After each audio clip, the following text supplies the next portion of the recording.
Salut et bienvenue dans ce nouveau résumé qui raconte l'histoire d'un maître d'arts martiaux invaincu qui participe à un tournoi afin d'affronter 4 combattants étrangers et de restaurer l'honneur du peuple chinois. L'histoire se déroule à Shanghai en 1910, à la fin de la dynastie Ming, une période où de nombreuses villes chinoises essentielles à l'économie du pays se retrouvaient sous domination étrangère. Incapables de repousser les envahisseurs, humiliés sur leur propre territoire, les Chinois furent alors méprisés et affublés d'un surnom qui marquera l'histoire, celui de l'homme malade de l'Asie. Pour humilier davantage le peuple chinois, l'Association des affaires étrangères de Shanghai organisa un tournoi opposant 4 combattants étrangers aux meilleurs représentants de la Chine.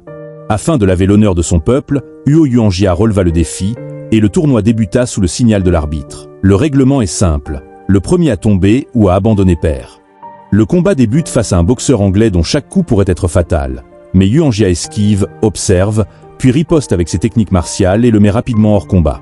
Il affronte ensuite un combattant belge armé d'une lance qui prend d'abord l'avantage, avant que Yuanjia ne renverse le duel et ne le terrasse d'un coup mortel. Fou de rage, l'homme quitte l'arène et le Chinois affronte désormais un bretteur espagnol.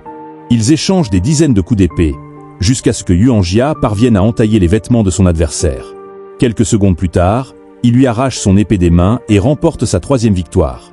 Son dernier adversaire est Tano Tanaka, représentant le Japon.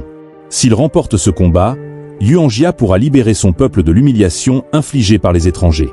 Mais comment cet homme est-il devenu le plus grand combattant de Chine?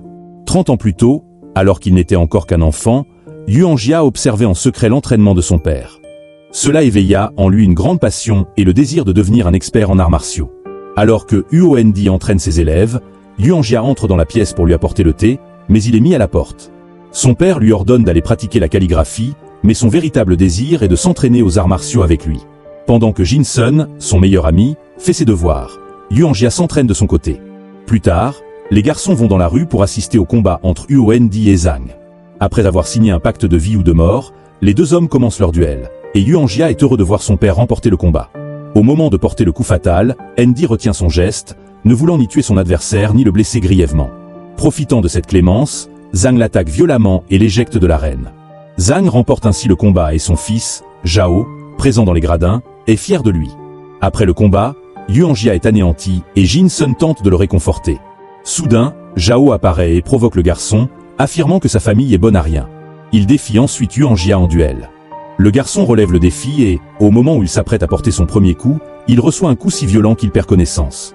Malgré cette sévère correction, Yuanjia continue de se battre et charge à nouveau son adversaire. Cependant, Zhao le met à terre et lui plaque le visage contre le sol. Après avoir été roué de coups, le garçon décide de rentrer chez lui et jure que ce sera sa dernière défaite. Lorsqu'il apprend que Yuanjia s'est battu dans la rue, son père veut le punir, mais sa mère arrive et demande à l'aide de l'emmener dans sa chambre. Plus tard, elle va lui parler et le garçon lui demande pourquoi son père ne veut pas lui apprendre les arts martiaux. La femme explique alors que Endi s'inquiète pour lui. Comme Yuanjia est asthmatique, ces exercices pourraient être dangereux pour lui. Le garçon se défend et affirme vouloir apprendre les arts martiaux pour se venger, mais sa mère l'avertit que l'apprentissage du combat exige discipline et maîtrise de soi. Les arts martiaux servent à développer la force intérieure, pas à se battre dans la rue. Malgré les conseils de sa mère, Yuanjia persiste dans son désir de vengeance. 20 ans plus tard, il est devenu l'un des plus grands combattants de sa région, et depuis qu'il pratique les arts martiaux, son asthme a disparu. Il est désormais veuf et père d'une petite fille. Sa mère l'aide à s'occuper de l'enfant, mais souhaiterait qu'il se remarie pour devenir la mère de Jade. Cependant, Yuanjia prétend n'avoir pas le temps de se marier, car il consacre la majeure partie de ses journées à l'entraînement. Depuis le début de ses combats, Yuanjia est invaincu.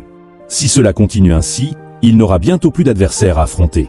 Pendant qu'il discute avec sa mère, Lei apparaît, porteur d'un nouveau défi pour son maître. Avant de partir pour un nouveau duel, Yuanjia se recueille sur la tombe de son père.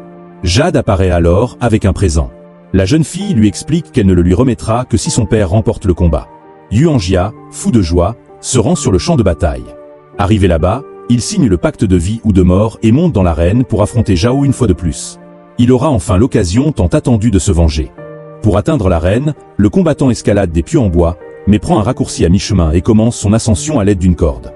À peine arrivé sur le ring, Zhao l'accueille d'un coup de pied, et le combat s'engage aussitôt. Avec des coups de poing et de pied précis, Yuanjia attaque son ennemi, qui se révèle être un adversaire de taille. Malgré plusieurs coups encaissés, Zhao parvient à en bloquer la plupart et à placer un coup de poing dans la poitrine du grand maître. Face au risque de perdre le combat, Yuanjia entre dans une rage folle et l'attaque de toutes ses forces et de toute son habileté. L'homme soulève une planche du sol de l'arène et la brise sur son adversaire. Après avoir frappé la jambe de Zhao, il lui assène un coup de pied au visage et parvient à le mettre à terre. Cependant, l'homme se relève et retourne dans l'arène. Utilisant sa technique baptisée « griffe du tigre », il attaque Yuan Jia et manque de le mettre KO. Mais le maître d'arts martiaux se relève, et après avoir brisé les tendons de son adversaire, l'envoie hors du ring. Zhao chute de plusieurs mètres, mais reste vivant. Tandis qu'il se relève pour partir, Yuan Jia célèbre une nouvelle victoire. Pour clore la soirée, il se rend à une fête au restaurant de Jinsin, devenu un homme d'affaires prospère. À son arrivée, il est accueilli par son ami. Pendant le repas, deux hommes apparaissent et demandent à Yuan Jia de devenir leur maître. Le combattant accepte la requête et ordonne au serveur de servir ses nouveaux disciples. À la fin du dîner, il emmène Jinsin dans l'arène. Désormais, son ami sait ce que c'est que d'être sur le ring. Sentant la brise caresser son visage, Yuan Jia se remémore tous les duels qu'il a livrés là-bas. Quelle que soit la force et la préparation de son adversaire, il a toujours triomphé, que ce soit à main nue ou armée. Afin de prouver sa puissance, il a défié tous les combattants de Tianjin simultanément, et pourtant Yuan Jia est resté invaincu. Après cet épisode, des dizaines d'hommes se présentent à lui pour devenir ses disciples, et Yuan Jia les accepte tous. De plus, il leur permet de manger et de boire à leur guise. Plus tard, un employé de Jinsin lui montre l'addition que Yuan Jia doit au restaurant. Alors que le combattant savoure une nouvelle victoire, un homme lui murmure à l'oreille qu'il ne devrait pas se réjouir, car il n'a pas encore affronté Maître Qin. Plus tard, son ami tente de le dissuader de combattre, mais Yuan Jia affirme qu'il continuera à s'entraîner aux arts martiaux jusqu'à devenir le meilleur combattant de Tianjin. Lorsque Jinsin évoque la somme que l'homme lui doit après avoir fait tant de festivités dans son restaurant, Yuan Jia l'assure qu'il la remboursera intégralement le lendemain. Avant de partir, Jinsin conseille à son ami de se méfier des hommes qui l'accompagnent, car ils ne cherchent qu'à profiter de lui. Quelques jours plus tard, Maître Qin revient en ville et Yuan Jia trépigne d'impatience à l'idée de le confronter. Cette nuit-là, les révèle à Yuan Jia que ses disciples ont contracté d'importantes dettes en son nom, que ses économies sont épuisées et qu'il est désormais sans le sou. Au cours de la conversation, des élèves de Yuan Jia apparaissent, transportant un homme sur une civière. Ils racontent que Maître Qin est responsable de l'avoir passé à tabac. À ces mots, le lutteur se rend au restaurant de Jinsin, où Qin fêtait son anniversaire, et le défie en duel. L'homme déclare ne pas vouloir combattre ce jour-là, car il souhaite fêter son anniversaire en famille. Cependant, Yuan Jia l'informe qu'il est là pour venger son disciple et affirme avoir déjà signé le pacte de vie ou de mort. Il met alors son adversaire au défi d'en faire autant. À ce moment précis, Jinsin apparaît et demande à son ami de partir, car il manque de respect à Maître Qin. Il propose un duel le lendemain, mais Yuan Jia ordonne à tous de quitter le restaurant, car son épée réclame vengeance. Quelques secondes après le début du duel, l'endroit est déjà partiellement dévasté. Tables, chaises et planchers sont brisés. Yuan Jia est le premier à blesser son adversaire d'un coup d'épée, lui infligeant une coupure au crâne chauve. Suite à ce coup, l'homme devient encore plus agressif et ses attaques plus précises. Tous deux sont meurtris et ensanglantés, mais ce duel ne prendra fin que lorsque l'un des deux sera hors de combat. Yuan Jia déchire la chemise de son adversaire et Qin brise son épée en deux. Malgré l'absence de son arme principale, le duel reprend. Il tombe à l'eau et Yuan Jia perd le reste de son épée. Lorsque Qin tente de l'attaquer, il s'empare de son épée et lui assène un coup de pied au visage. Dans la cuisine, ils se battent au corps à corps et détruisent toutes les étagères durant l'affrontement. Yuan Jia frappe Qin à plusieurs reprises au visage et lui brise le bras. L'homme déchire la chemise de son adversaire et lui assène un coup fatal à la poitrine, lui disloquant tous les os. À cet instant, Qin s'évanouit et Yuan Jia quitte le restaurant. Ses disciples l'accueillent avec joie et les élèves de Qin accourent à son secours. Le lendemain matin, Yuan Jia apprend la mort de Qin et Jinsin refuse de rester son ami. Plus tard, en rentrant chez lui, il découvre sa mère morte. Bouleversé, il se précipite dans la chambre de sa fille et la trouve d'elle aussi assassinée. L'épée à la main, il part à la recherche du coupable et l'un des disciples du maître Qin avoue avoir massacré sa famille. Après l'avoir tué, Yuan Jia songe à éliminer également sa famille, mais y renonce et s'en va. Quelques heures plus tard, le disciple blessé avoue à son maître qu'il était ivre et qu'il a offensé l'épouse de Qin, ce qui a provoqué sa colère. Confronté à la dure réalité d'avoir tué un innocent qui ne cherchait qu'à défendre l'honneur de sa femme, et de perdre malgré tout toute sa famille, Yuan Jia décide de prendre la mer et de fuir au loin. Des mois plus tard, l'homme, à bout de force, tente de se suicider en se noyant dans un lac. Mais son plan échoue et il est sauvé par les habitants d'un petit village. Après avoir été soigné, Yuan Jia commence à se rétablir et rencontre Moon, une femme aveugle qui, malgré son handicap, n'a pas renoncé à son bonheur et à son autonomie. Moon est capable d'accomplir toutes les tâches ménagères, même sans la vue. Elle propose même de laver les cheveux de Yuan Jia pour éviter qu'il ne s'en mêle. Lorsqu'il se décide enfin à aller à la rencontre des villageois, il est accueilli par plusieurs enfants et émerveillé par la beauté du lieu. Pendant le déjeuner, la grand-mère de Moon demande à la femme d'emmener Yuan Jia travailler au champ le lendemain. Alors qu'il plante les jeunes pousses avec deux autres hommes, le maître d'arts martiaux décide de se mesurer à eux pour voir qui terminera le travail le plus rapidement. Il est cependant surpris de constater que ces gens ne sont pas pressés et s'arrêtent tranquillement pour profiter de la brise. L'autre matin, un garçon réveille Yuan Jia et lui dit qu'il n'a pas bien travaillé, alors Moon doit tout replanter. L'homme vient alors l'aider, et la femme explique que les jeunes plants ne doivent pas être plantés trop près les uns des autres, car ils n'auront alors pas la place de pousser. Ils sont comme les hommes, il faut se respecter mutuellement pour que tous puissent vivre en paix. À ces mots, Yuan Jia la rassure en lui disant qu'elle s'en souviendra. Avec le temps, il apprend la patience et la sérénité, à l'instar des villageois. Pendant qu'il travaille, Yuan Jia surprend une conversation entre la grand-mère de Moon et une femme qui l'invite à se recueillir sur la tombe de ses parents. À cet instant, il ressent lui aussi le mal du pays. Après réflexion, il décide de retourner dans son village natal pour revoir ses amis et se recueillir sur la tombe de ses proches. En racontant son voyage à Moon, la femme lui confie que, malgré les nombreuses années passées dans ce village, elle a toujours su que Yuan Jia finirait par partir. Cependant, l'homme promet de revenir bientôt, et Moon affirme qu'elle ne l'oubliera jamais. À son arrivée à Tianjin, Yuan Jia constate que la ville est envahie d'étrangers. De retour chez lui, il est accueilli par Lei, folle de joie de le revoir. L'homme raconte qu'après le départ de Yuan Jia, les créanciers se sont présentés pour recouvrer les dettes et ont voulu saisir la maison en guise de paiement. Heureusement, Jinsin leur a envoyé de l'argent, ce qui leur a permis de rembourser l'intégralité de leurs dettes. Après s'être recueilli sur la tombe de sa famille, le combattant lit un article de journal où les Chinois sont qualifiés de « malades de l'Asie » par O'Brien, un étranger surnommé Hercule, qui a vaincu tous ses adversaires chinois. Le même jour, Yuan Jia rend visite à son ami Jinsin et, sachant que ce dernier ne lui a pas encore pardonné, lui emprunte de l'argent. Yuan Jia a l'intention de se rendre à Shanghai pour participer à un tournoi et défendre l'honneur du peuple chinois. Avant même de connaître la réponse de Jinsin, il part et rend visite à l'épouse du maître Qin. Il lui demande pardon pour ses actes et l'autorise à se recueillir sur la tombe de son mari. Après s'être incliné à plusieurs reprises, l'homme rentre chez lui. Quelques heures plus tard, un messager arrive à la demande de Jinsin et apporte à Yuan Jia l'argent nécessaire pour se rendre à Shanghai. Une fois sur place, il défie O'Brien en duel.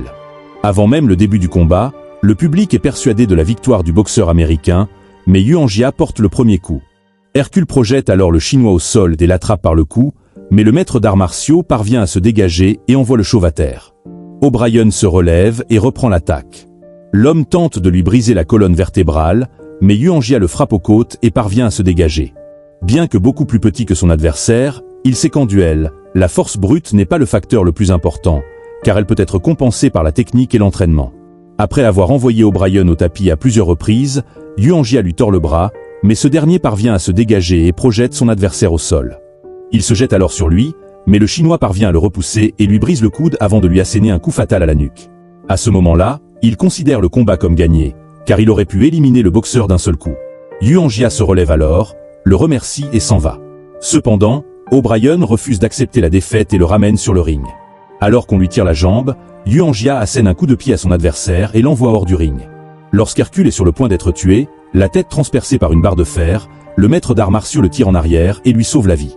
Cette fois, le boxeur accepte sa défaite et remercie Yuan Jia de l'avoir sauvé. Par la suite, le Chinois ouvre sa propre école d'arts martiaux et devient très célèbre dans tout le pays. Un jour, il reçoit une invitation de Jinsin à lui rendre visite lors de son séjour à Shanghai. Autour d'une tasse de thé, Yuan Jia lui demande quand son ami retournera à Tianjin, et celui-ci lui répond qu'il n'a aucune intention d'y retourner. Il lui raconte comment il a vendu son restaurant pour fonder la fédération sportive de Jingwu. Finalement, Jinsin invite son ami à collaborer avec lui au sein de la fédération en tant que maître et professeur d'arts martiaux. Lors d'une conversation avec d'autres étrangers, Mita, un investisseur japonais, révèle avoir proposé un tournoi opposant les meilleurs combattants de 4 pays différents à Yuan Jia, sous forme de duel. À cette nouvelle, les alliés de Mita décident de miser gros sur la défaite des Chinois. Quelques jours plus tard, Jinsin se rend chez son ami et l'informe que l'un des concurrents, Tanaka, souhaite le rencontrer avant le combat. Cet homme est un combattant japonais et, comme Yuan Jia, il n'a jamais perdu un duel. Yuan Jia invite Tanaka à prendre le thé et demande un service à Jinsin. Il explique qu'après le tournoi, il souhaite que cet homme prenne la direction de la fédération, car il compte retourner au village rendre visite à Moon et à sa grand-mère. Tout en buvant une tasse de thé, le japonais demande à Yuan Jia s'il connaît quelque chose à cette boisson. L'homme répond alors qu'il aime la déguster, mais qu'il ne s'attarde généralement pas à en étudier les subtilités. Tanaka rétorque que chaque thé possède ses propres caractéristiques et arômes, mais Yuan Jia affirme que toutes les plantes poussent de la même manière dans la nature, et que les petites différences entre elles sont donc insignifiantes. Le japonais rétorque que si Yuan Jia s'y connaissait en thé, il saurait percevoir ces différences, et le maître d'arts martiaux ajoute que c'est là une caractéristique proprement humaine. Un T ne se juge pas lui-même. Ce sont les gens qui le jugent, tout comme ils se jugent entre eux. Tanaka demande alors à Yuan Jia s'il croit qu'un style de combat puisse être supérieur à un autre, et ce dernier répond par la négative. Il explique que le succès d'un combattant repose sur son niveau d'entraînement et que les compétitions ne font qu'alimenter l'ego. Surpris par cette réflexion, Tanaka remercie Yuan Jia pour ses sages paroles. Quelques jours plus tard, la compétition a lieu, et après avoir vaincu les 3 premiers concurrents, Yuan Jia doit affronter Tanaka. Le japonais dégaine son sabre pour l'aider dans le duel et le maître d'armes décide d'utiliser un Sanjigun. Le combat commence, et aucun des deux ne parvient à toucher son adversaire. Durant le duel, ils échangent accidentellement leurs armes. Cependant, Tanaka ne maîtrise pas le Sanjigun et se blesse. Afin de ne pas désavantager son adversaire, Yuan Jia lui rend son épée et reprend la sienne. Alors qu'ils échangent des coups, le japonais brise les chaînes qui retiennent le Sanjigun et sépare les bâtons. Quelques secondes plus tard, le combat se termine par un match nul, les deux combattants brisant leurs armes avant de porter le coup fatal à leur adversaire. Pendant ce temps, quelqu'un change le thé de Yuan Jia, qui le boit avant de partir pour le prochain round, un duel au corps à corps. Dès les premières secondes du combat, après avoir mis Tanaka à terre, Yuan Jia se met à tousser et sent que quelque chose ne va pas soudain. Sa vision se trouble et bien qu'il n'ait pas été touché, il crache du sang sur son adversaire. Tanaka, pris de panique, demande l'arrêt du combat, contre l'avis de Mita, qui encourage le garçon à saisir cette opportunité pour s'assurer la victoire. Jinsin se précipite pour aider son ami et découvre rapidement qu'il a été empoisonné. En regardant la table, il constate que le thé a disparu. Ses compagnons veulent l'emmener à l'hôpital, mais Yuan Jia sait qu'il n'y a plus d'espoir, le poison ayant déjà pénétré son sang.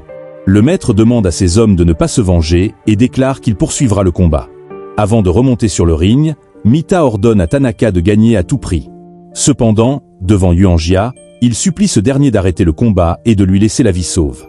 Mais les Chinois affirment que mourir en duel serait un honneur et ils reprennent le combat après le coup de gong. Yuan Jia, déjà affaibli, reçoit un coup de pied dans le ventre. Il tente de parer les coups de son adversaire, mais ses réflexes sont altérés. L'homme concentre toutes ses forces sur ce combat et parvient à porter un coup fatal à Tanaka, comme il avait fait à Maître Qin. Cependant, Yuan Jia, ne voulant pas reproduire son erreur, se brise le poing avant même de toucher son adversaire. Tanaka comprend ce qui s'est passé et fixe Yuan Jia droit dans les yeux, tandis qu'il voit son corps affaibli s'effondrer au sol. Mais avant que l'arbitre ne puisse proclamer le vainqueur, le japonais aida Yuan Jia à se relever et lui offrit la victoire. Interrogé par Mita, l'homme déclara avoir perdu à la loyale et que, sans la bienveillance de Yuan Jia, il serait peut-être mort. Ce jour-là, le maître d'armes mourut empoisonné, à l'âge de 42 ans, 3 mois seulement après avoir fondé la fédération sportive Jingu. Cependant, l'esprit de ces arts martiaux continue de se répandre à travers le monde et perdure même après sa mort.